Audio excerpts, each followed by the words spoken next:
Hello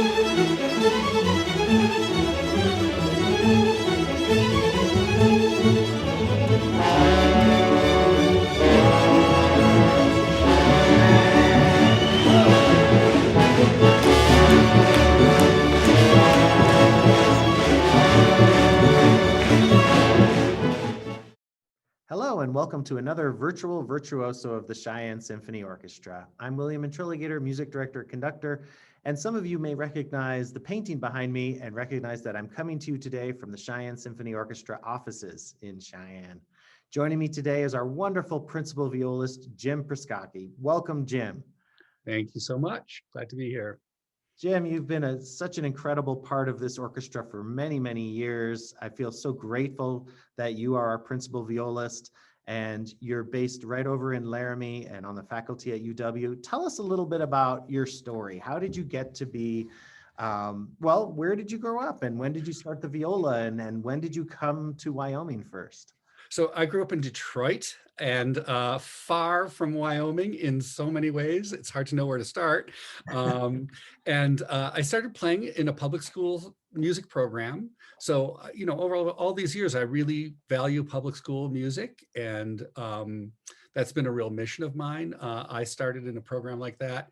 And Detroit is a really rich city in terms of music and culture, has a great orchestra and easy access to all kinds of music, from jazz to Motown to all sorts of stuff, and fantastic art music, classical music, and great teaching.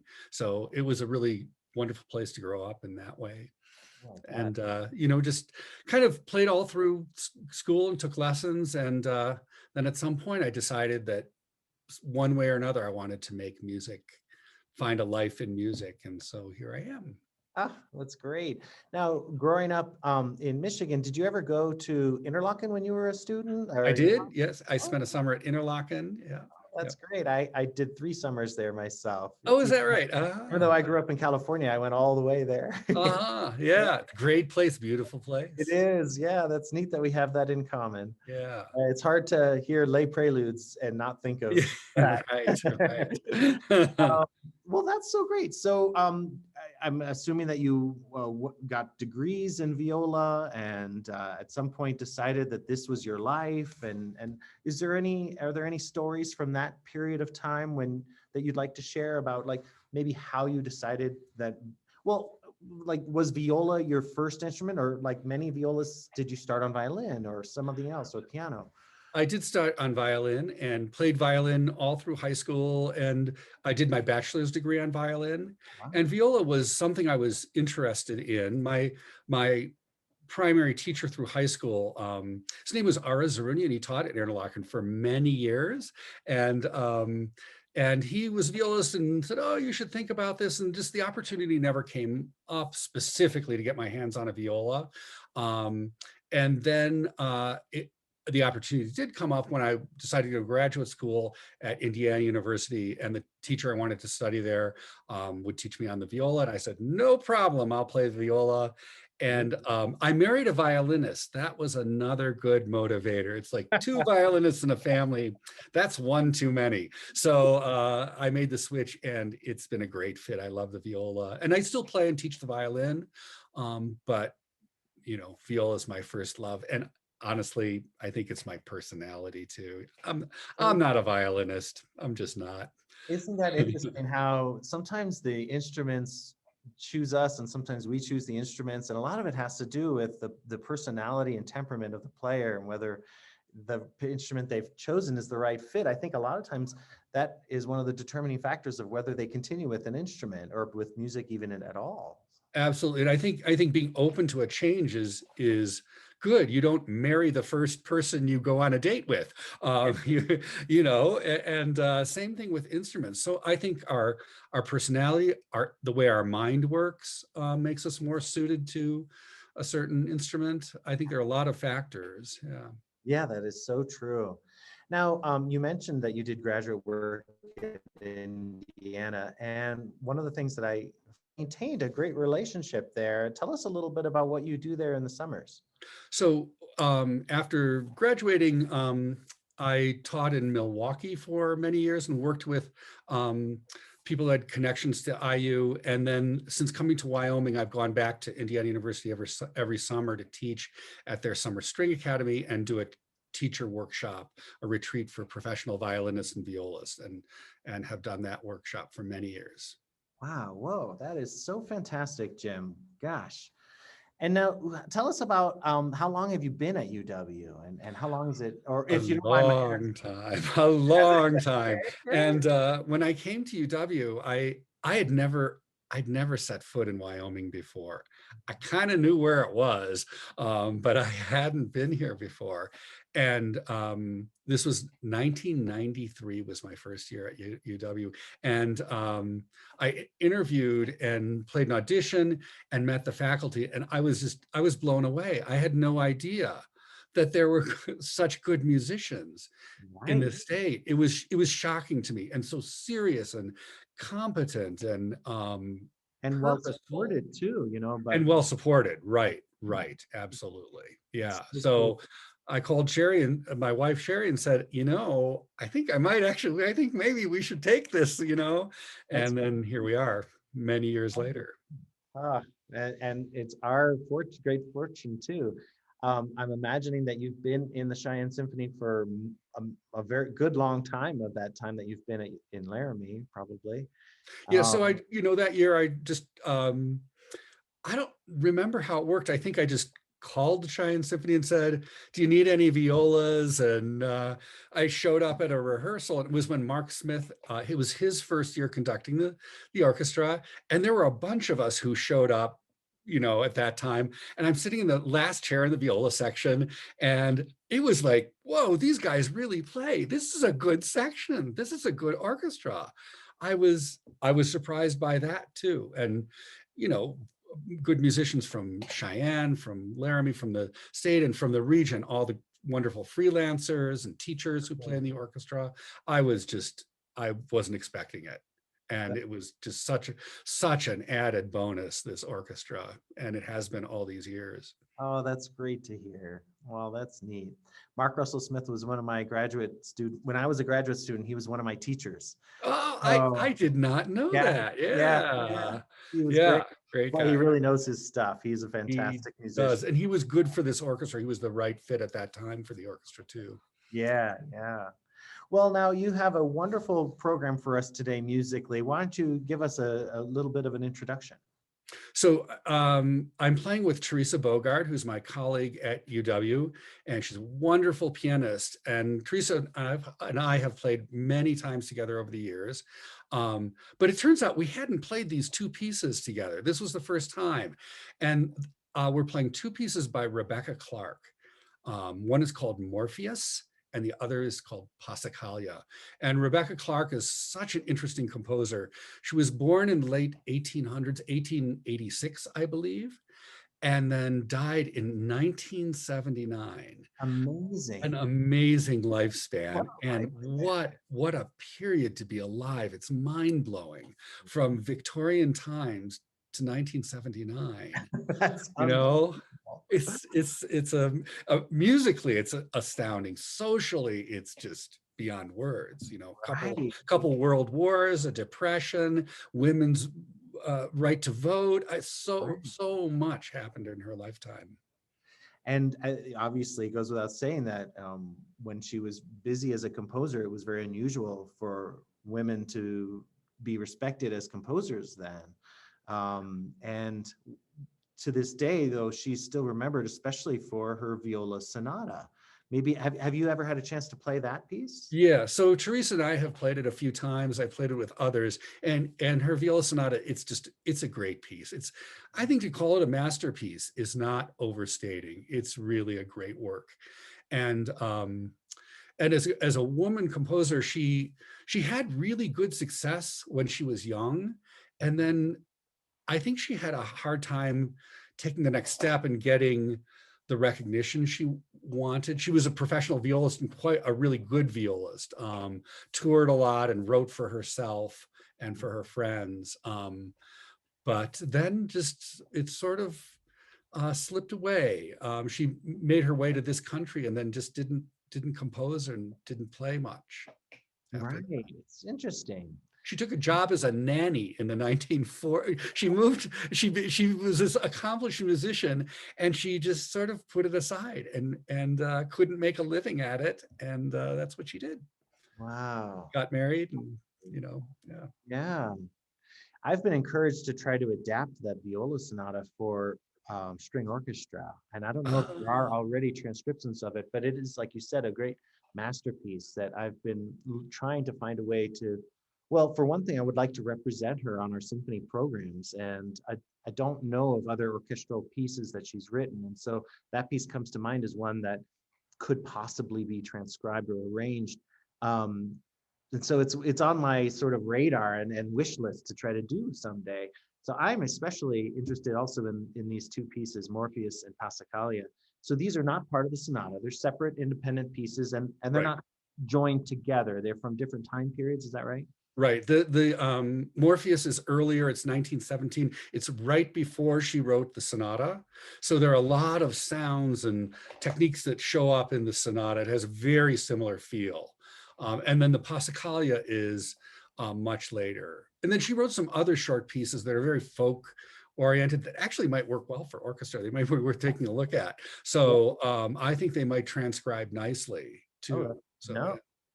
Tell us about the title. Is there anything that in the music that might explain the title Morpheus? So there isn't really anything in the music. Morpheus was a Greek god of like sleep and dreams, and the piece is very dreamy and very ethereal sounding. So and her style is so interesting. It's this sort of English romanticism, but very impressionistic. So it's like Debussy goes to London. It's a very cool style. Oh, wow. That's a great segue, a great setup, I should say.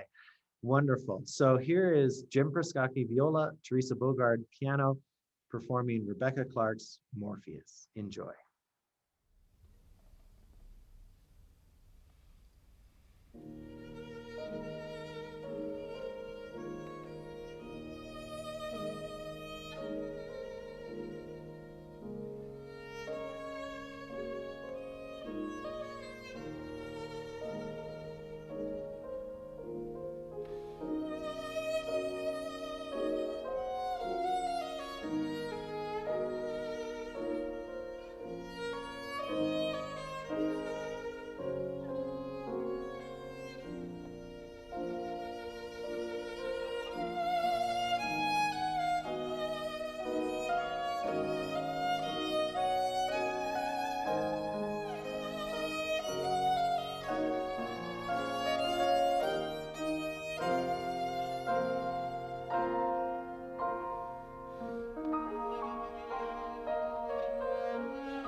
Bravo, Jim.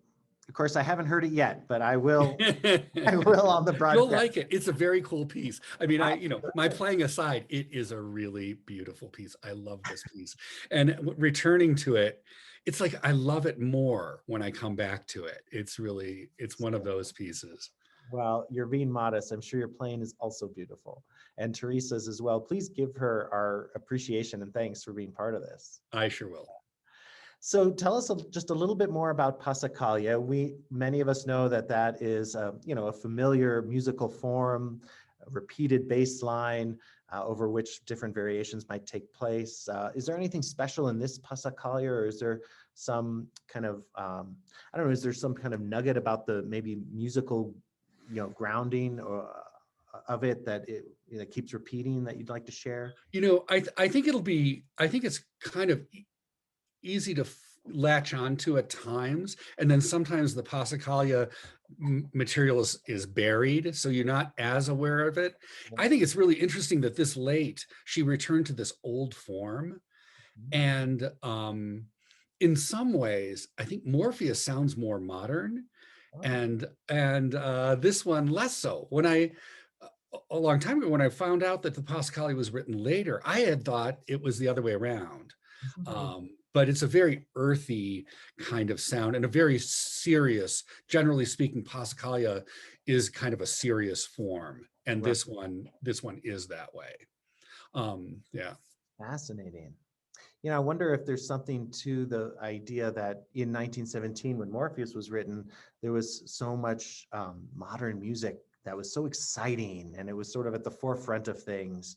But maybe when she wrote this piece later on, maybe it was almost like taking an analogy from Richard Strauss, where he was like sort of a rebel musical revolutionary in his youth, but in old age, he really kind of more emulated Mozart than anything else, So I wonder, or maybe kind of a return. Yeah, it might be a return to neoclassicism, kind of in that way that composers were looking back to older forms. Stravinsky did it. Many of them did, Poulenc and her as well. Yeah, I can't remember. Did you tell what time period exactly the Passacaglia came from? Was it like the 30s or 40s or something? It was about 1940. Right. Okay. Yeah. Wow. Fascinating. And what is it like to perform music by a composer who is also a great violist? I mean, do you find that it's extremely comfortable for the violist? There's nothing unusual that the composer is asking, or do you find maybe the contrary, that she knows the limits and she's pushing the limits or something like that? I would say that it's really nice playing something by a violist. It's great. She knows what's flattering on the instrument. She knows how to bring what it's capable of. And she was also a great violist. So she didn't sugarcoat stuff. This is hard stuff and demanding stuff, but it is really well written. And we play so many pieces by non-violists. We play the Brahms clarinet sonatas. They're so awkward on the viola. Bartok viola concerto, it's so awkward. Walton, they're hard work. Yeah. But when you get to this, that's Hindemith wrote for viola, of course, and he was a violist. A lot of composers were a violist. Vaughan Williams wrote for viola, he was a violist. And when you get to play music where they really understood the instrument, it's really nice. It helps a lot. That's great. Well, okay, we'll get right into it then. Here is Rebecca Clark's Passacaglia, again with Jim Przygocki on viola, Theresa Bogard on piano. Enjoy.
Bravo again, Jim. Fantastic. Thanks, William. And again, please thank Theresa for us. She's a wonderful pianist. We always love it when we have a chance to hear her perform and to sometimes have her perform with the Cheyenne Symphony. So we were just visiting a little bit when we weren't recording about how the pandemic has really affected things for you as it has for so many of us. But I wanted you to mention a few of these things because you had some really amazing things in the pipeline that had to get postponed or canceled. And it's really a shame. Would you mind sharing some of that? Oh, my wife Sherry and I, who's a violinist, we had a trip to Brazil planned with concerts and teaching. Well, that got canceled. I play with Blake McGee, our clarinet professor, and we had a trio concert put together. We were ready to take on the road, and that got canceled. Summer workshops and festivals got canceled, all sorts of things like that. And you were saying you were planning a recital and tour with Theresa as well, that got canceled. Well, that's something we're kind of shooting for in the coming year. So we'll see how that plays out. Oh, good. And I guess most of your life these days is teaching via Zoom, unless you can safely have students in your studio at Laramie. So I am doing a lot of Zoom teaching, but I am doing some in-person teaching, and I teach in a big enough space that my students walk in, they stand on one end, I stand on the other.